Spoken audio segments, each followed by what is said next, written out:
¿Qué tal? Buenos días, buenas tardes, buenas noches, buenas mañanas, buenas madrugadas, o en el momento en el que estén sintonizando esta nueva emisión de La Última Página, que ya sabemos es una ley universal, es una ley ágrafa, porque no está escrita en ningún papiro, pero sabemos que es más imponente que todas las leyes del hombre, que este programa no puede existir sin la inmarcesible, ínclita, inhóspita por momentos, a veces algo inadecuada, porque encuadra mal la cámara.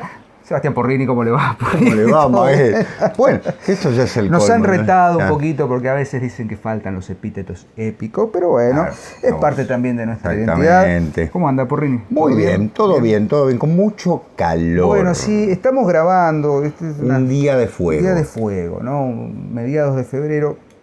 No sé cuándo va a salir esto, ojalá que salga con alguna temperatura más bien otoñal, porque hemos decidido volver a los orígenes de La Última Página y tener stock. Nunca se sabe. Sí, Así que aquí estamos, Eva. Un año de mucho como trabajo. Todos los lunes. Recuerden, hay mucha información en la caja de descripción. Tenemos nuestros libros en Paraguay y pueden llegar al resto de Latinoamérica, supongo, si hacen los pedidos. ¿Sí? Librería Quijote Escultura.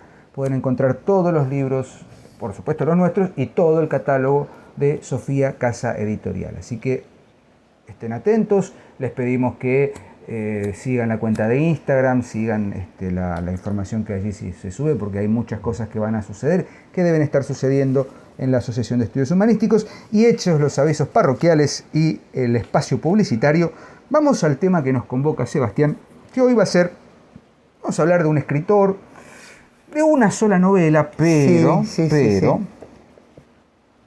esa novela nos va a permitir, y este autor nos va a permitir, dialogar sobre algunos temas que quizás ya tengamos dialogados, que quizás ya tengamos pensados, pero viene bien ir a una fuente literaria, como siempre decimos. Vamos a hablar de la novela El Otro Lado, mejor traducido como La Otra Parte. La Otra Parte. De Alfred Kübing. ¿Sí? Alfred Kübing fue escritor, por supuesto, ilustrador, de origen checo, pero radicado en Bohemia, ¿no? Bohemia, en la República Checa. En la República Checa, y que participó fuertemente, uno de los precursores, tal vez uno de los exponentes del expresionismo alemán, en, por supuesto, el periodo del Imperio Austrohúngaro. Kübing nace en 1877 y muere en 1959. En un castillo. En un castillo, se llama A Retiro. Bueno, tuvo ahí algunos altercados con el régimen nacionalsocialista, entonces se tuvo que retirar. Gran admirado por, lo dice Hermann Hesse, ¿no? Admirado por ciertos escritores posteriores. Hermann Hesse lo admiraba, muy influido por escritores como Poe, de hecho tiene algunas ilustraciones de los cuentos de Poe, Hoffmann. Fue muy influyente en el cine expresionista alemán posterior. Por ejemplo, Murnau, el Nosferatu de Murnau, tiene una escena tomada literalmente de las ilustraciones de Kübing. Pero más allá de la biografía de Kübing, lo que importa es el momento en el que escribe y el sentido de esta novela titulada El Otro Lado. La tenemos aquí en la última traducción de La Bestia Equilátera, ¿sí? La última traducción, que se tradujo como El Otro Lado. La otra parte. La otra parte, el sentido es prácticamente en alemán, creo que es die andere Seite, no sé qué. Sí, Seite es el lado. Es correcto. Bueno, pero verán ustedes que ya desde el título, y vos confirmarás, Sebastián, hay un manejo, un trabajo con la espacialidad, ¿no? Vamos a hablar de espacialidades. No solo geográficas, no solo físicas y concretas, como puede ser un espacio abierto, un espacio cerrado, sino también espacios simbólicos, espacios espirituales, por momentos tal vez alegóricos, que configuran una forma de entender la división, justamente, una suerte de escisión, de grieta, ya que estamos en tema, de dos mundos que ya no existen. O de un mundo que se impone sobre otro, literalmente. De un mundo que está absorbido por otro y al que hay que volver. La novela La Otra Parte se publica en 1908 Alguna crítica sostiene que es una distopía apocalíptica y ahí empezamos con las categorizaciones. Yo personalmente considero, Sebastián, no sé si coincidís conmigo, ya entramos en diálogo, creo que la otra parte o el otro lado, más que una novela distópica, prefiero pensarla como una novela de género fantástico. Sí. De hecho, no es ciencia ficción. No es ciencia ficción, por lo tanto, la distopía a mí me resulta muy incómoda. Hay quienes hablan de un contenido onírico muy fuerte, hay quienes hablan de cierto surrealismo, ¿no? En la novela. Yo tengo mis reservas, y ahora voy a tratar, cuando empecemos a dialogar, voy a tratar de exponer cuáles son esas reservas. Creo que Cubbing entendió que la única forma de explayarse en ciertas ideas que, dichas públicamente o dichas en un ensayo, quedarían solo en el ámbito de una elucubración o de una, ¿cómo decirlo?, una aproximación no directa, entendió Cubbing que la única manera es literaturizar esto. Claro. Llevarlo al terreno. Ya era dibujante, ya era pintor, ¿no? Bueno, entonces, ¿qué hacemos? Busquemos una vuelta de tuerca. Esa vuelta de tuerca es el relato, la novela, la literatura. Entonces, si buscáramos pensar alguna clasificación, alguna forma de encolumnar la novela, el otro lado, dentro de un género, primero sería muy difícil ir a lo concreto. Bueno, no es ciencia ficción, no es surrealismo puro, aunque haya elementos oníricos que discuten con la realidad, es fantástico. En el sentido de Ángel Fareta, esto hay que decirlo también. Sí. En mi caso, Sebastián, lo debo confesar, yo no sabía quién era Cubbing, no sabía de la existencia de esta novela, hasta que escuché a Ángel en esa famosa exposición que dio en la Biblioteca Nacional, y que él dijo, bueno, estoy escribiendo un libro, y leyó los corolarios de ese libro, que se llama La otra parte, una teoría de la fantástica, como la novela de Alfred Cubbing. Y ahí me quedó esa idea de la otra parte. ¿Qué es la otra parte? ¿Qué es la otra edad? ¿Qué es el alter mundo? Bueno, vamos... Perdón que me... No, está perfecto. Vamos al argumento, si te parece, para entendernos un poquito más simplemente. Vamos por la primera dimensión, ¿no? Tenemos un matrimonio que viven en el Imperio Austrohúngaro, por decirlo de una manera. Sí, eso también está bueno. Está en decadencia, ¿no? Y el personaje masculino tiene un ex compañero de colegio, Patera. Klaus Patera. Claro. A ver, piensen ustedes también, Pater, ¿no? Esta Patera, idea, claro. Incluso. ¿Cómo significa, de alguna manera, el triunfo? ¿Por qué? Porque es rico y porque tiene un sueño, que es construir una ciudad al estilo antiguo, mitteleuropea, en una región medio extraña de Asia Central, Hay quien ha dicho que es China, hay quien ha dicho que es el Tíbet, hay quien ha dicho que es las regiones de los países de carácter arábigo. Bueno, la cuestión es que este personaje lo invita a él y a su esposa a viajar. En realidad tienen una vida bastante chata en ese sentido, con lo cual se prenden a esto. Es una experiencia, es una nueva posibilidad y viajan así. Bien, no vamos a hablar de todo ese mundo que se genera, pero sí algo fundamental, que a mí me parece que es un dato simbólico. ¿Cómo se construye esa ciudad? ¿Con qué se construye? Se construye con elementos, con materiales, maderas y demás, que son restos de las otras ciudades. O sea, restos fosilizados, antiguos, viejos, hasta uno diría desechos, ¿sí? Es decir, simbólicamente, y acá si me permiten voy a dar una vuelta de tuerca, perdón para los que tengan una lectura o demás, o quieran tenerla en su momento, pero ya los estoy un poco conduciendo.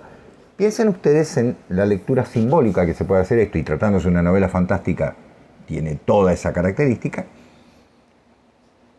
Construir una ciudad sobre la base de elementos usados o ya desvencijados y demás, de hecho compra puertas viejas, todo va describiendo todos los elementos, lo que está haciendo es no vivificar una tradición, sino llevar los cadáveres de esa tradición. es algo que está condenado de alguna manera. Ya aparece como una ciudad triste, aparece como una ciudad marcada por la derrota en todo sentido. Alguien dirá, alegóricamente es el Imperio Austrohúngaro, y sí, por supuesto. 1908, estamos a las puertas, estamos a 6 años de que el Imperio Austrohúngaro se desangre en la Primera Guerra Mundial y finalmente sea disuelto por decisión de las potencias vencedoras. No por decisión de los pueblos del Imperio Austrohúngaro, sino por decisión de las potencias vencedoras. Estos personajes se instalan allí, en una vieja casa, todo es viejo, todo lo que rodea a la ciudad es viejo, la misma ciudad, y uno diría que la vida que se va desarrollando así es una vida, yo diría, en 2 colores, en blanco y negro. Es decir, de hecho, los dibujos de Kuibing, la novela está, la edición de La Bestia Equilátera viene con los dibujos originales de Kuibing, ahí Diego muestra alguno para que ustedes lo vean. No sé si se va a ver, bueno, por ahí claro, habría que ampliar la cámara. Están en blanco y negro, son dibujos a tinta, ¿no? Con un trazo muy fuerte. Kuibing era un dibujante. Muchos lo conocerán sobre todo por sus monstruos, ¿no? Las figuras oníricas monstruosas y demás. O sea, siempre esa idea de que lo que encierra es algo terrible, incluso hasta los paisajes resultan un tanto desagradables. Y ese reino de alguna manera soñado, ¿no? Onírico y demás. Literalmente, el reino soñado. El reino soñado no termina de ser más que un cadáver arrastrado, ¿no? Embalsamado, sobre una idea de una conservación de algo que ya está a punto de desmoronarse. Con lo cual resulta una réplica desvencijada de la Mitteleuropa. Esa Mitteleuropa que está agotándose, que pronto va a ser desmembrada, que pronto va a ser destrozada, está siendo replicada en el Asia Central con una idea casi de nostalgia, pero a la vez de una nostalgia que no produce, que no recrea, que no, si me permiten el término, que ni siquiera puede ser conservadora. O sea, ya es no solo museística, sino muerta, en algún sentido. De hecho, la novela tiene un clima de agobio muy grande, muy grande, sí. De encierros, de habitaciones oscuras. Kafkiano. Kafkianas. Bueno, Kafka la amaba. Por eso hay un artículo que salió en el diario, no sé, exactamente. El tío de Kafka. Decía. El tío de Kafka, exactamente. Está muy bien lo que dice Ángel, es verdad. Perdón, lo dice Quintín, no vamos a confundir a Ángel con Quintín, porque si no se arma la de San Quintín. Bueno, perfecto. Lo dice Quintín. El artículo se llama así. En el artículo sí, yo suelo guardar algunos artículos de diarios sobre las novelas que leo o los libros que leo. Y en el fondo no hay un encuentro nunca con el amigo hasta que en algún momento se da. Este amigo que está gastando fortunas en traer maderas podridas, en traer... en un delirio. En un delirio, porque es la creación de una ciudad muerta, en todo sentido. Y que tiene por particularidad la idea de que de alguna manera todos están condenados, porque están encerrados en una ciudad que nada, que no avanza, que no es ni más ni menos que la reproducción en espejo, por eso el otro lado, ¿no? En un primer nivel, de una ciudad mitteleuropea. Valga decir que también se está planteando la idea de no una utopía, por eso digo, no es una distopía, no es una utopía. Lo que se está haciendo es un museo con elementos que están corrompidos. Y obviamente lo que va a salir es una enorme corrupción. Hay un personaje que aparece en un momento, que es un americano, que viene con toda la... Hercules Bell. Exactamente. Con toda la idea, ¿no?, de lo nuevo y de lo político. Mira qué original. Nunca pasó eso. No, claro, ¿no? Vienen a traer el progreso, entre comillas.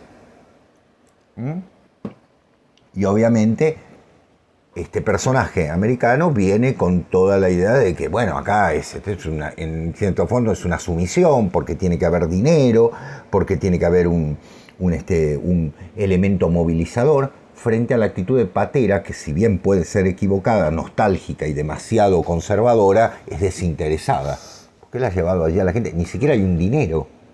O sea, es una sociedad que se mueve sobre la base de un recuerdo, ¿no? En algún sentido parece ser parece ser una novelación también, esto me lo permito yo y pueden criticar todo lo que quieran, pero parece ser una especie de novelación de la anatomía de la melancolía. Uf. ¿No?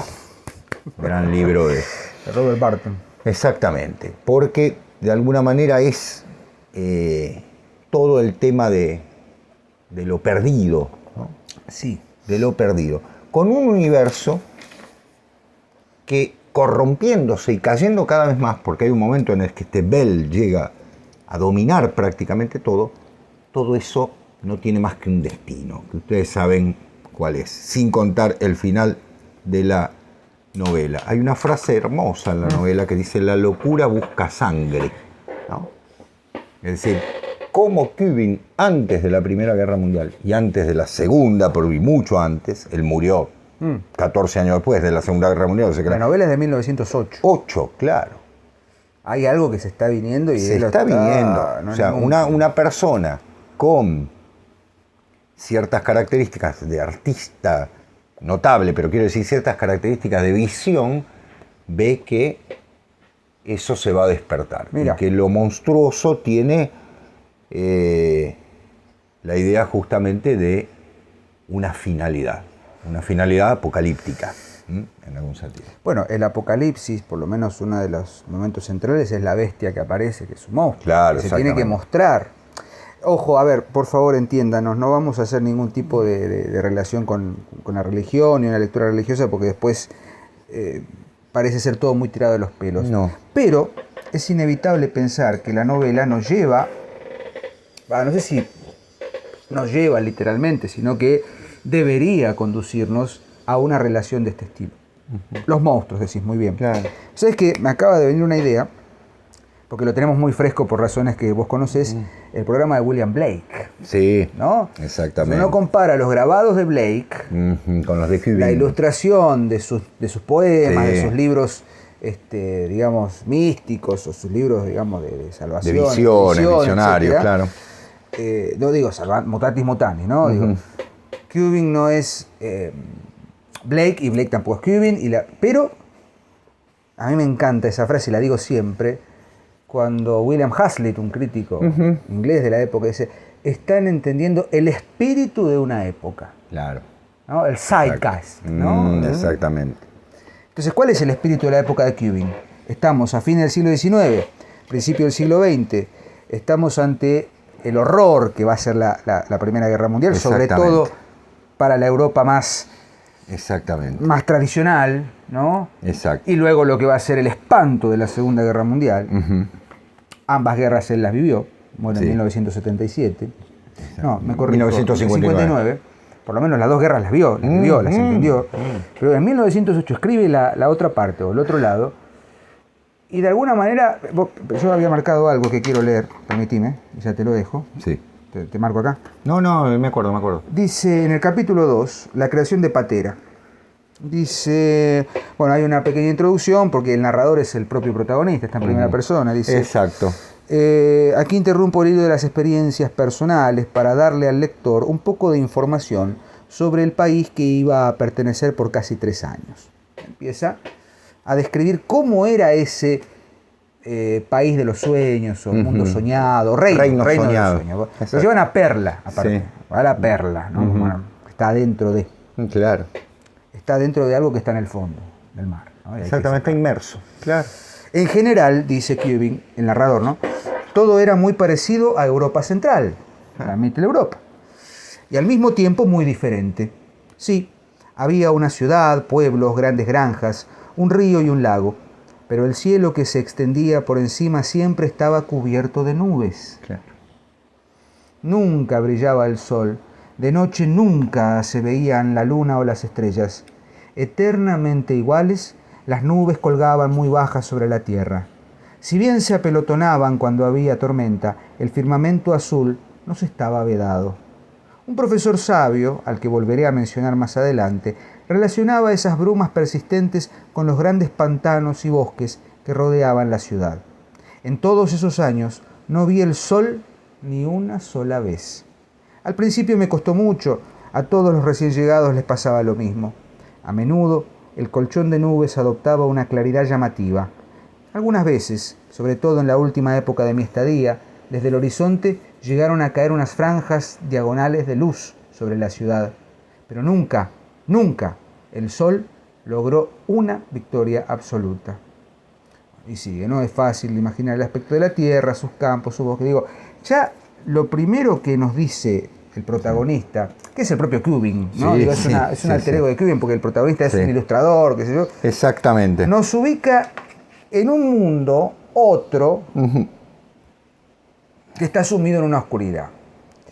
Uno podría decir, bueno, podemos pensar que está haciendo una alegoría de que el imperio austrohúngaro está sumido en una oscuridad y que es un cadáver y qué sé yo qué. Rodeado de monstruos. Rodeado de monstruos. Y bueno, es válida esa lectura, pero también es una advertencia. Es decir, cuidado porque tampoco este mundo que conocemos es muy distinto al otro. Este es el mundo que está siendo desmembrado, que está sumiéndose en la oscuridad. Y hay algo fundamental aquí que adelantaba hace un momento cuando hacía la introducción, y es que muchos críticos, o por lo menos he leído, qué sé yo, investigado un poquito, afirman que El otro lado es una novela de corte surrealista, o por lo menos es un preanuncio de lo que luego será el surrealismo. Yo creo que no. Merced al expresionismo y qué sé yo qué. Yo tampoco creo que no. ¿Por qué? Porque aquí viene, por supuesto, esta diatriba en contra, que yo siempre hago en contra del surrealismo. Digo, un movimiento artístico, estético en este caso, pictórico sobre todo, que concentra su interés en tratar de poner en imagen el mundo onírico, que por supuesto está asociado al inconsciente, y me parece que hay algo allí que hay algo que es indecible en ese estado. Sí, señor. ¿No? Sí. Está bien. La novela hace esfuerzos descomunales por tratar de mostrar ese caos. Sí. ¿No? Sí. Pero pretender... De hecho, el relato de los sueños, ¿no? Hay varios sueños. El reino de los sueños. Claro. El reino soñado. Que son, en realidad, grandes pesadillas, ¿no?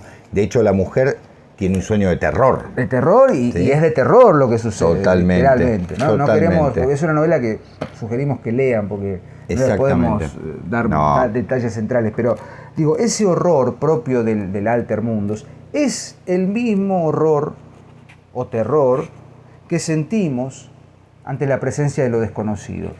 Y ahí es donde empalmamos el concepto de literatura fantástica. Por algo Cubbing ilustró cuentos de Poe, por algo ilustró relatos de Hoffman, porque si hay algo que se entiende dentro de una teoría de lo fantástico, siguiendo por supuesto a Ángel, pero también haciendo algún aporte personal, es la presencia de toda otredad es motivo de terror. Claro. Porque es justamente la manifestación de que no estamos solos, de que habrá algo alternativo, alter mundus. ¿Y por qué genera miedo? Porque es desconocido. Y si en rigor de verdad lo que tendríamos que estar pensando es ¿por qué se manifiesta esto? Más en un grado de familiaridad perdida, algo que hemos perdido y a lo que tenemos que volver, y no algo que tenemos que separar y rechazar. Cubbing en ese sentido lo lleva a un extremo bastante terrible, que es decir, bueno, el enfrentamiento que se da entre Bell y Patera, de algún modo leído entre un norteamericano, casi alegóricamente, totalmente. No simbólicamente. No, digo, claro. El norteamericano, Bell, capitalista que viene y dice, vamos a acabar con los sueños. Claro. Eso en 1908, o sea, la genialidad de Cubbing. Previo a las revoluciones. Previo a las vanguardias, previo a toda la zaraza del siglo XX, ¿no? La zaraza, digamos, no hubo mucha zaraza, pero hubo zaraza. Digo, esa visión, por eso lo comparo con Blake, o hago la referencia con Blake. Ambos escritores y ambos grandes ilustradores, grabadores y tal. Esa visión de cuál iba a ser el conflicto grande del siglo XX, que terminó siendo eso. Después de la Segunda Guerra Mundial, el conflicto era, nos quedamos con un Estado, yo lo voy a decir así, muy vulgarmente, con un Estado de orden tradicional, o nos quedamos con un Estado progresista que avanza sobre el mundo. Claro, el Imperio Austrohúngaro, sí, vos. El Imperio Austrohúngaro se destruye, queda destruido. Y es una operación por supuesto. destrucción. Valga decir que el Imperio Austrohúngaro fue el único imperio desmembrado.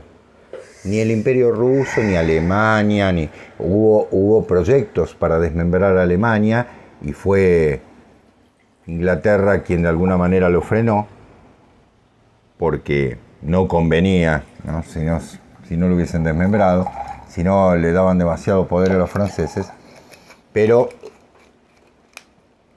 Austria-Hungría desapareció, y todos lo sabemos y lo tenemos en mente. Formó 7 países, ¿no? Uniendo a poblaciones que querían mantenerse unidas, ¿no? Valga decirlo. No se olviden ustedes que se había consultado bajo el imperio a los distintos pueblos si querían seguir formando parte, y fue abrumadora la mayoría, pero abrumadora, ¿eh? Bien. Esto para tener en cuenta cuando dicen que los pueblos no deciden, sí, está bien. Sí, la autodeterminación de los pueblos y tal, y bla. Cómo se valora eso, ¿no? Constantemente, dentro del discursivismo constante de ciertos progresismos. Pero, más allá de eso, y abonando lo que dice Diego, claro, la otra parte, es decir, ¿qué ocurrió? ¿Qué pasa? Que venimos, si ustedes se fijan, venimos desde un siglo XVI, XVII, en el que las cosas se complicaron de una manera notable, y que todo eso que, como dijimos en otro programa, se echó por la puerta, entró por la ventana. El arte lo tomó de una manera.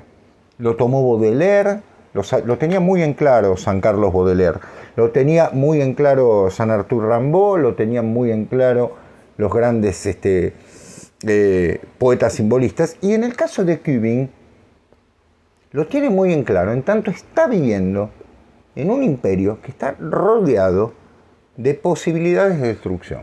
Que de hecho, yo me pregunto, ¿quién salió perdiendo? El Imperio Austrohúngaro, que dejó de existir. Es el único que dejó de existir. O sea, lo veía. Somos los únicos que vamos a desaparecer. Ustedes me dirán, el Imperio Otomano también. Y sí, bueno, lo sabíamos. El otro iba a ser el Imperio Otomano. ¿Para qué? Yo me preguntaría también lo que se logró con eso. Pero bueno, sería muy largo extendernos.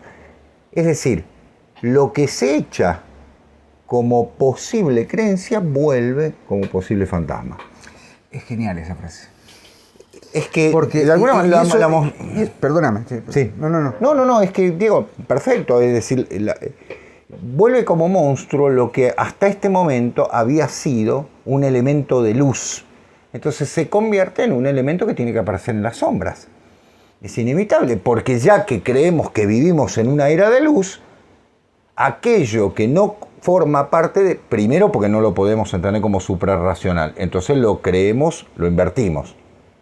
Todo lo que no podemos entender de una manera, lo invertimos. En todos sentidos, sí. En el más simple de los sentidos, ¿no? O sea, no entiendo matemáticas, por ende las matemáticas son feas. Es oscura. Claro, es difícil, es abstrusa. La gramática, ¿no? La sintaxis, mi amada sintaxis, no la entiendo. Porque no sirve para nada. Es porque no la entendés. Bueno, ¿qué pasa? Que al no poder comprender la cosmovisión suprarracional del ser humano, entonces va a volver de otra manera. Porque esto no perdona. El simbolismo no perdona, sigue operando, sigue operando. Es decir, más allá de... Por lo tanto, la novela, de una manera fantástica y estupenda, reacciona sobre la base de algo que todavía no se destruyó, pero que se ve destruir. Por eso las maderas podridas, por eso las puertas antiguas, las ventanas, los techos que está comprando este patera, que ni más ni menos, vuelvo a decir, pater, ¿no? Intentando llevar salvíficamente algo que en realidad son elementos de la muerte. Pero tengan en cuenta que 11 años antes, un autor irlandés también había hablado del traslado de tierras podridas, ¿no? Cajones de tierra podrida llevadas a Inglaterra. Y que vienen de la Mitteleuropa. Y que vienen de la misma zona, por decirlo, amigo. No del mismo reino. Pero... Es muy astuto Cubbing al querer ubicar esa Alter Mitteleuropa, ¿no? En Asia. Claro. Después, si quieren, hacemos los mongoles del otro lado. Si quieren, en un momento lo dice. Qué sé yo, que bueno, quizás es circunstancial, quizás la idea es a lo más recóndito Y está muy bien la referencia, ¿no? Cajones de tierra podrida para que vuelva a renacer, valga la redundancia, para que renazca. Claro. El mal. Claro. Pero el mal asociado a la tradición de la sangre, a la tradición guerrera, a la tradición... Estamos hablando de Drácula de Bram Stoker, por las dudas, ¿no? A veces... Le hicimos un programa. Hicimos un programa, no Stoker era irlandés. Entonces, ¿a dónde va? Claro. Es decir, cuando la tradición es absolutamente negada, combatida y demás, las respuestas que salen primero son los conservadurismos, que son las más fáciles. Sí, es verdad. Y segundo, las respuestas ocultas, ¿no? Esas respuestas ocultistas, que en el siglo XVIII, lo hablamos en el programa de Blake, se dieron a partir de ciertos elementos. Uno dice el siglo de las luces, sí, leído de una manera, discúlpeme, pero, a ver, gente de Frankfurt, ¿no? Que leyó el iluminismo y demás, la dialéctica del iluminismo. Perdón, muchachos, no pasó por Kant, no pasó por Hume, no pasó solamente por... Pasó por Swedenborg, pasó por Martínez de Pascalí, pasó por el conde Cagliostro, pasó por San Martín, Luis de San Martín, bueno, ¿cuántos? Bueno, por el conde de Saint Germain, pasó por una serie de elementos de lo oculto. Hay una necesidad en el ser humano de... Aquí, lo que no se puede manifestar de forma lumínica se convierte en onírico, se convierte en pesadilla. De hecho, en la novela, que se llama, el capítulo se llama Trance, él vive fundamentalmente un sueño que es una pesadilla en la que desciende, hay un descenso, hay una iniciación, hay un descenso por medio de un aljibe hacia un mundo de caballos, los caballos sueltos que vienen a atacarlo. Ustedes me dirán, ¿usted está leyendo? No, lo dice Kübing, así literalmente. Son una serie de caballos desbocados. ¿Qué son? ¿Qué es eso? ¿Qué es esa fuerza telúrica que está atávica que está reapareciendo? Es el proceso de la iniciación hacia lo animal, para justamente despertar, que no lo logra porque está en un reino de muerte. Nada nace de la tierra muerta. Es decir, lo que lleva a Drácula en esos cajones son cajones de tierra putrefacta, mortuoria, camposanto. En una época, Diego, vos lo sabrás, nunca se tocaba un camposanto, porque eran territorios muertos. Entonces, justamente, no se construye. Solamente en una sociedad donde todo sea mercantilizado se puede, necesito vender un cementerio para construir. Claro, sobre tierra muerta no se construye. Pero ahí está, a ver, digo, todo tiene que ver con todo, por ahí voy a decir una barbaridad, pero aquí en Argentina tenemos dentro del elenco de creencias y de supersticiones propias de la zona rural, la luz mala, sí, ¿no? La luz mala es una entidad, una especie de fantasma que se aparece, y explicado racionalmente, en realidad es justamente los huesos de los animales en el camposanto. Porque, esto lo hablaba hoy con una colega, y perdónenme si lo voy a decir de manera muy vulgar, pero hasta el más craso de los ateos en algún momento va a encontrar esa pregunta por la vida. Y la respuesta puede ser, no hay nada después, pero te lo preguntaste. Sí. Entonces quiere decir que esa otra parte, ese otro lado de Kübing, que me parece un adelantado en ese sentido, sí, literaturizar eso. Lástima que en la contratapa dicen que pertenece al expresionismo, bueno, en fin, digamos. Lo dije yo también, ojo. No, es que Diego es... En pintura, sí. El espíritu de la época es el expresionismo. El espíritu de la época es el expresionismo.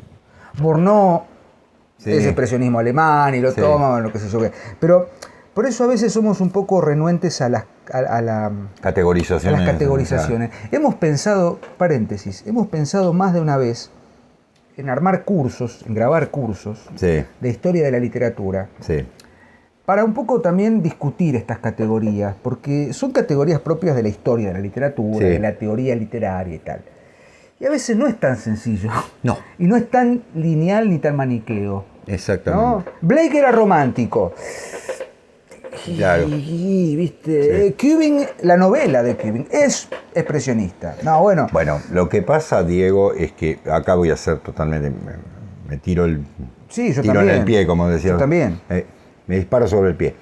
Pero ocurre algo.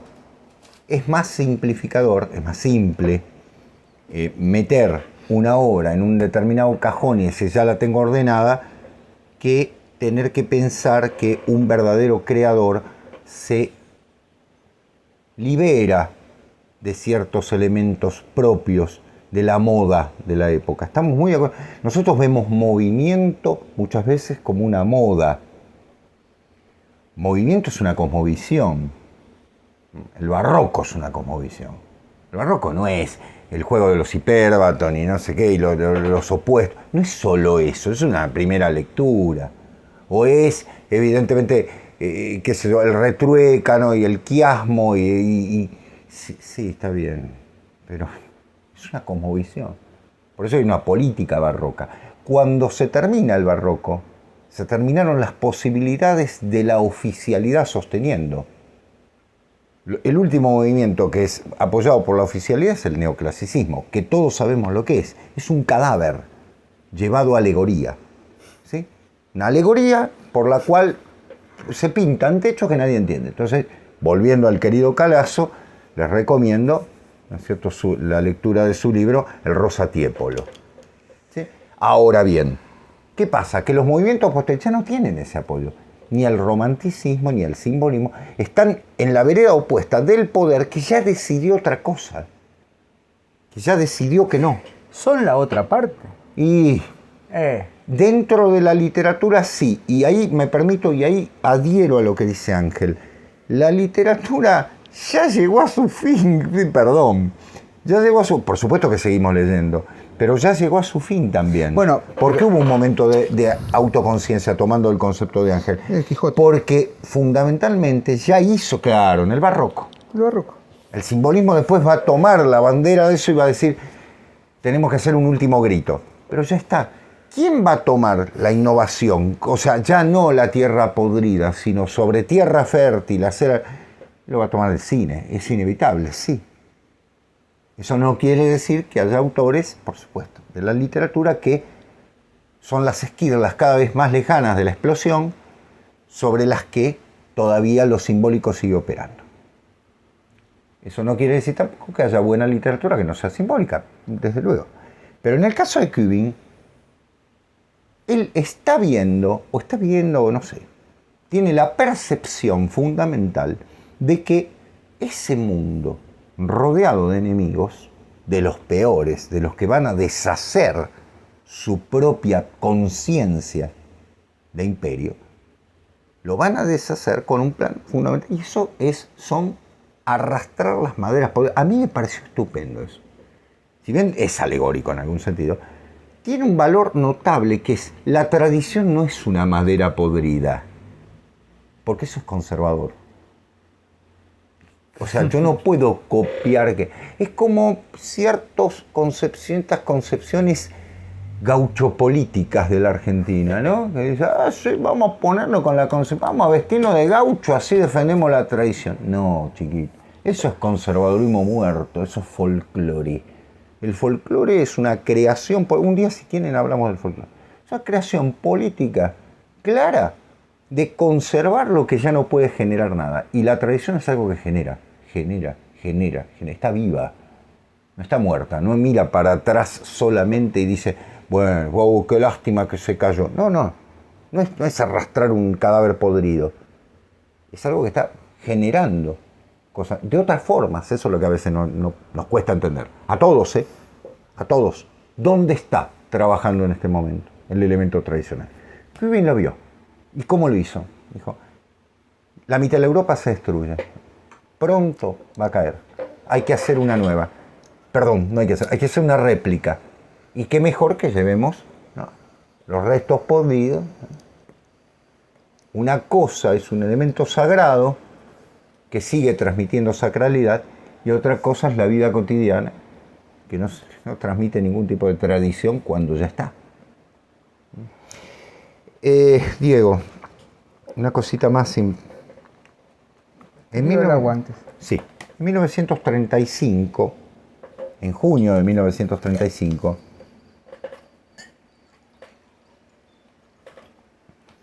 dice Roberto Calazo en La actualidad innombrable, o lo innombrable actual, dice en un apartado: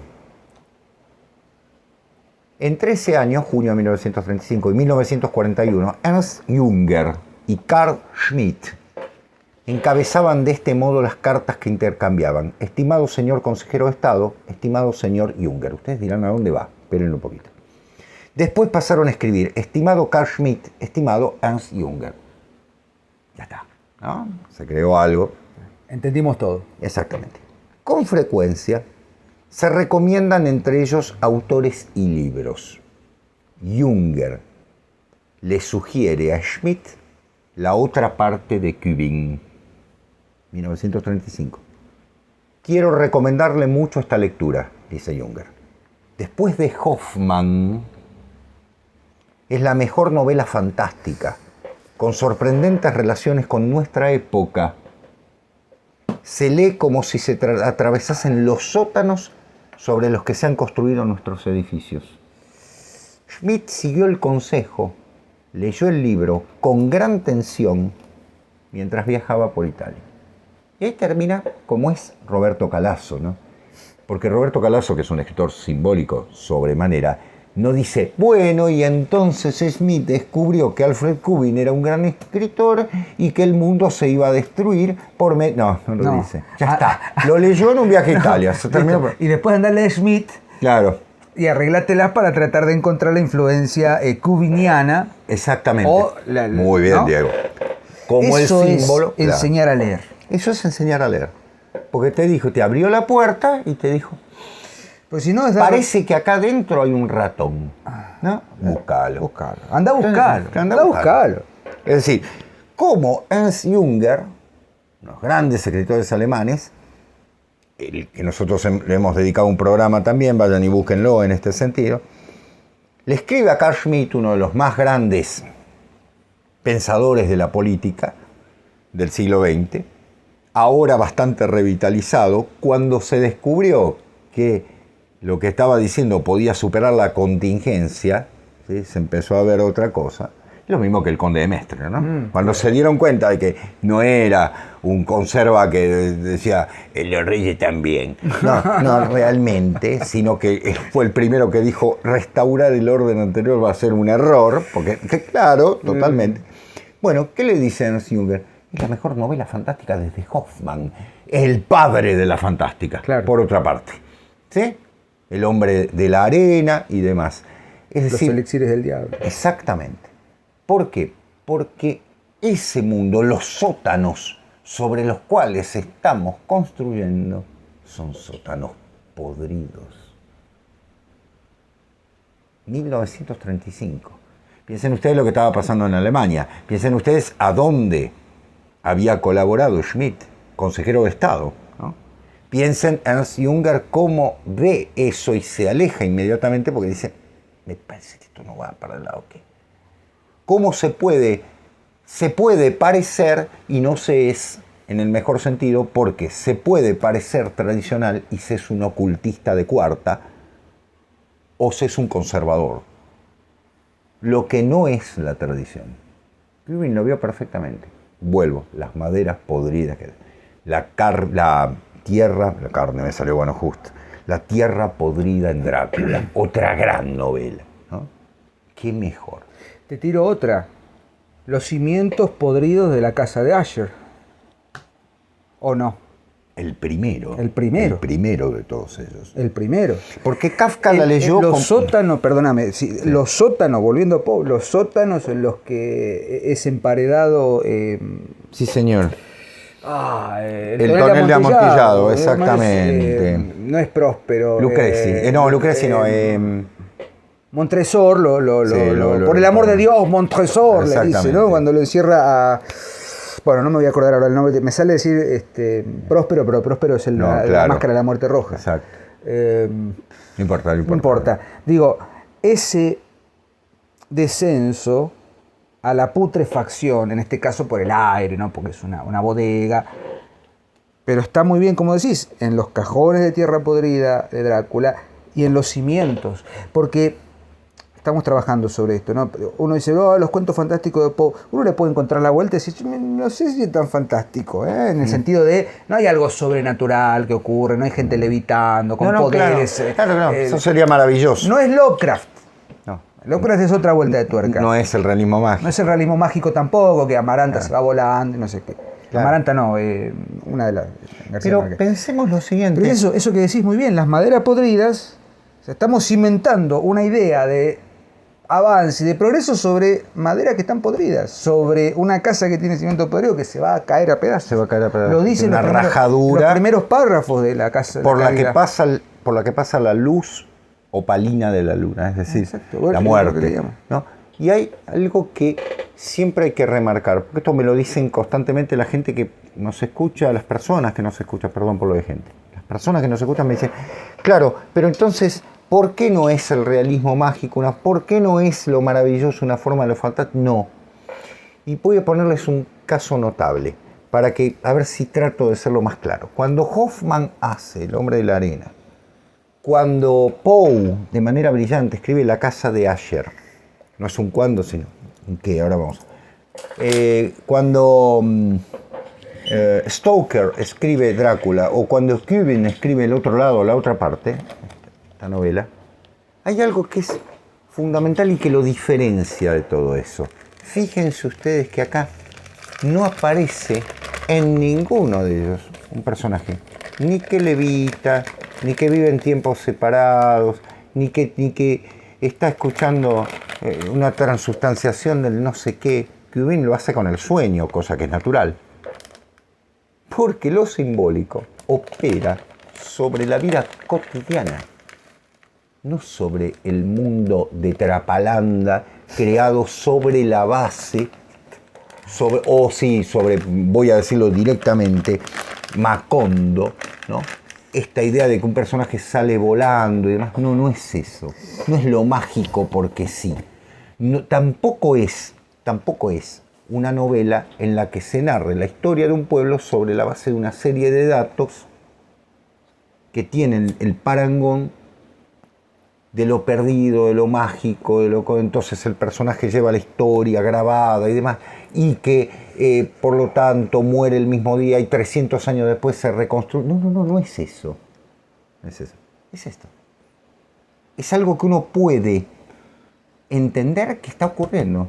Porque cuando vamos a la casa de Usher, Diego, cuando Poe empieza el cuento, no es más que realismo. Eso, en una llanura oscura, todo. Llega a una casa, la casa es perfectamente, hasta uno la podría dibujar, decir tal cosa y tal otra y lo otro, y leían libros de ciencias perdidas, sí, pero no levitan, sino hay una muerta prematura, si se me permite el término, que podría llegar a ser un caso de epilepsia.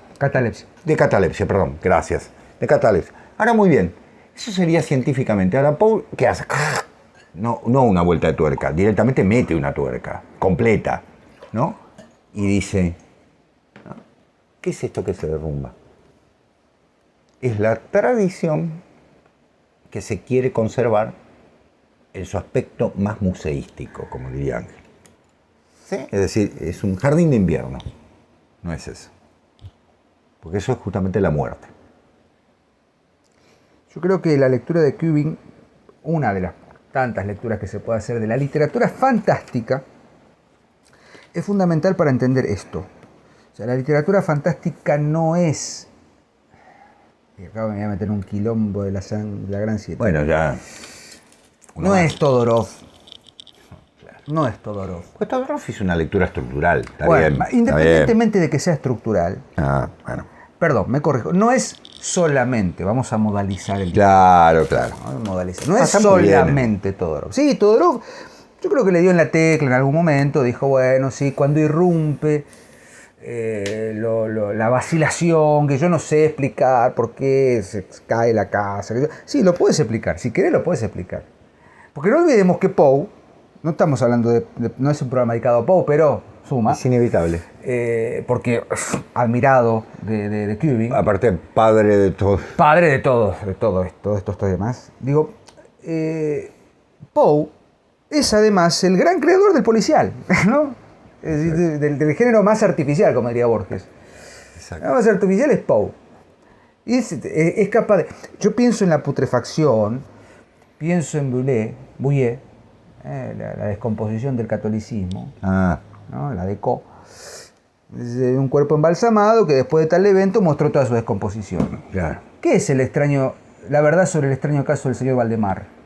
Un cuerpo. Un cuerpo que quiero sostener con una operación pseudocientífica, y ahí lo hace genialmente. El mesmerismo. El mesmerismo, que no es hipnotismo. Acá se habla de hipnosis también, la hipnosis, la inducción al sueño. No, acá es mesmerismo. Voy a suspender la certeza de la realidad, pero por dentro el cuerpo se sigue pudriendo. Sí. Y si leyeron el extraño caso de Valdemar van a darse cuenta que nos referimos. Esto Entonces, es lo mismo. en algún momento, cuando el hipnotizador o el mesmerista haga el pase de... No, todo se pudre. Cuando nos damos cuenta, cuando abrimos los ojos, cuando se corre el velo, siguiendo a Calazo, cuando se corre esa cortina de Angre, ¿no? 50 años le llevó a correr la cortina. 50 años le llevó. Vemos, está todo ahí expuesto. Entonces uno dice, ¡apa! claro. Entonces, Qué regalo para los espectadores. es un ejercicio de lectura de la verdadera literatura. Sí. Esto es un ejercicio de lectura de la verdadera literatura, en el sentido de que nunca la primera lectura o la primera historia, siguiendo a Ángel, es total, es absoluta. Por eso la última página, ¿no? Claro. Llegaste acá, bueno, ¿y qué viste o qué no viste? Bueno, míralo de nuevo.